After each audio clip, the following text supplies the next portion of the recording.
అందరికీ నమస్కారం. ఈరోజు ఉదయం నుంచి కూడా ఒక ఫేక్ వీడియో పెట్టి ఒక 2 తోక టీవీల్లో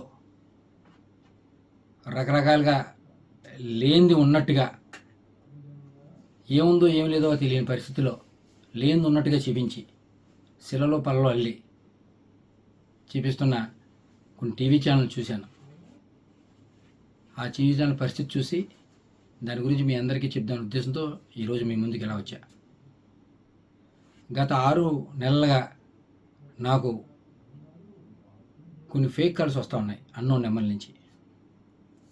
నేను కొన్నిసార్లు ఎత్తలేదు, ఒకసారి ఎత్తే హలో అని కానీ వెంటనే వాట్సాప్ కాల్ చేస్తాను ఫోన్ పెట్టేశారు.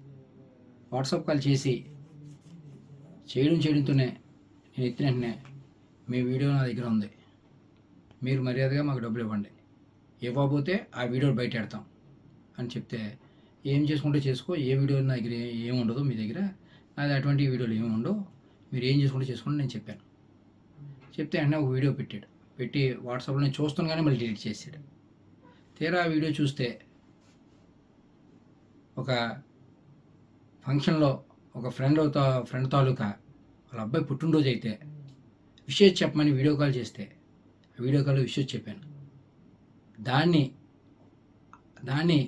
కొంచెం వీడియో కట్ చేసి దానికి ప్రైవేట్ పార్ట్లు యాడ్ చేసి ఫేక్ వీడియో తయారు చేసి నన్ను బ్లాక్మెయిల్ చేసి తద్వారా వాళ్ళు డబ్బులు గుంజుదామని ప్రయత్నం చేశారు. చాలాసార్లు ప్రయత్నం చేశారు, ఎన్నో రకాలుగా థ్రెట్ చేశారు. నేను ఎక్కడ కూడా, ఎందుకంటే నేను తప్పు చేయలేదు, నా అటువంటి వీడియో లేవు కాబట్టి నేను ధైర్యంగా మీరు ఏం చేసుకుంటారంటే చేసుకున్నాను.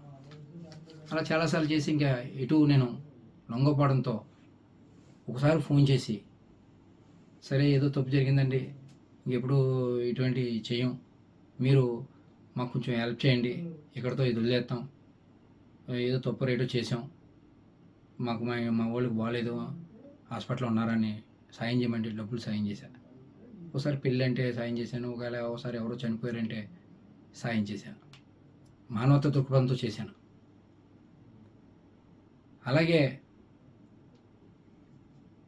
అది ఆసరాగా తీసుకుని వాళ్ళు మళ్ళీ నన్ను పెద్దగా డబ్బులు అడగడం మొదలెట్టారు, మళ్ళీ బ్లాక్మెయిల్ చేయడం మొదలెట్టారు. డబ్బులు ఇస్తారా, నేను వీడియో బయటమా, లేదా మీ ప్రత్యర్థులకి ఇస్తే మాకు చాలా డబ్బులు వస్తాయి అని నన్ను బ్లాక్మెయిల్ చేయడం మొదలెట్టారు. నేను ఎటువంటి నాకు సంబంధం లేనివాడిని, మీకెందుకు డబ్బులు ఇవ్వాలి, నేను డబ్బులు ఇవ్వను, మీరు ఏం చేసుకుంటారో చేసుకోండి, అవి కూడా మానవతా దృక్పథంతో మీరు అడిగారు కాబట్టి మీకు ఇచ్చా, నేను మాత్రం ఇచ్చే పరిస్థితి లేదని చెప్పడంతో, సరే అయితే మీ రాజకీయ ప్రత్యర్థులకు ఇచ్చుకుంటామని వెళ్ళిపోయారు. అలా కొన్ని రోజులు నాకు మెసేజ్లు పెట్టారు, చాలా 1 నెల రోజుల వరకు పెట్టారు. సుమారుగా 6 నెలలు నాకు నరకం చూపించారు, చాలా రకాలుగా వేధించారు, ఎన్నో రకాలుగా ఇబ్బంది పెట్టారు. తర్వాత నేను ఎప్పుడైతే ఏమన్నానో మీ ప్రత్యర్థులకి ఇస్తామని అన్నట్టుగానే ఆ వీడియో పట్టుకెళ్ళి ప్రత్యర్థులకి ఇచ్చారు, మా రాజకీయ ప్రత్యర్థులకి. ఆ ప్రత్యర్థులందరూ కూడా సోషల్ మీడియాలో రకరకాలుగా ఆ ఫేక్ వీడియోని, ఏదైతే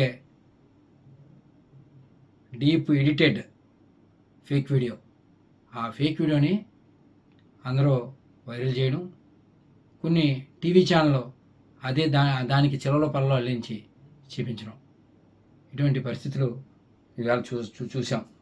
అందుకని గతంలోనే నేను జూన్ 1వ తారీఖునే ఇటువంటి నాకు థ్రెట్టింగ్ కాల్లు వస్తున్నాయని అప్పటి సీఏ ఒక నెంబర్ ఇచ్చి ఆయన సీఏ గారికి కూడా చెప్పడం జరిగింది. దీని మీద వెరిఫై చేసి నాకు ఫేక్ వస్తున్నాయి, ఎవరో ఏంటని కూడా చెప్పిన వార్తలుగా కూడా చెప్పాను అప్పుడు. తర్వాత తదనంతరం ఈ మధ్యకాలంలో బాగా నన్ను వేధించడం మొదలెడితే అప్పుడు వెంటనే నేను మన ఎస్పీ గారికి, ఏఎస్పీ గారికి చెప్పడం జరిగింది. రిటర్న్గా పోలీస్ స్టేషన్లో కూడా కంప్లైంట్ ఇచ్చాను. దానికి సంబంధించిన అన్ని డాక్యుమెంట్లు ఇమ్మన్నారు. ఈ 6 నెలల్లో మాకు వాళ్ళకి జరిగిన ట్రాన్సాక్షన్ ప్రతిదీ కూడా అన్నీ కూడా పోలీసు వాళ్ళకి సమర్పించాను. దాని మీద ఎంక్వైరీ చేసి తగు న్యాయం చేయమని కోరడం జరిగింది. నిజం ఇవ్వాలి కాబట్టి రేపన్నా తెలిసింది. ఖచ్చితంగా భగవంతుడే ఉన్నాడు. మీ అందరినీ కూడా మీడియా పరంగా మీ అందరినీ ఒకటే కోరుతా ఉన్నా, ఎందుకంటే ఇలాగా ఇటువంటి ఏదైతే ఈ టెక్నాలజీని వాడి చాలామందిని ఇబ్బంది పడే పరిస్థితులు గతంలో చాలా చూసాం మనం. ఇవాళ నేను బాధితుడిని. నాలాగా ఇంకొక బాధితుడు ఎవరో కూడా బారిన పడకుండా ఒక ఫేస్ యాప్, ఒక ఇలాగ రకరకాల యాప్లతో అందరినీ వేధించున్న పరిస్థితి.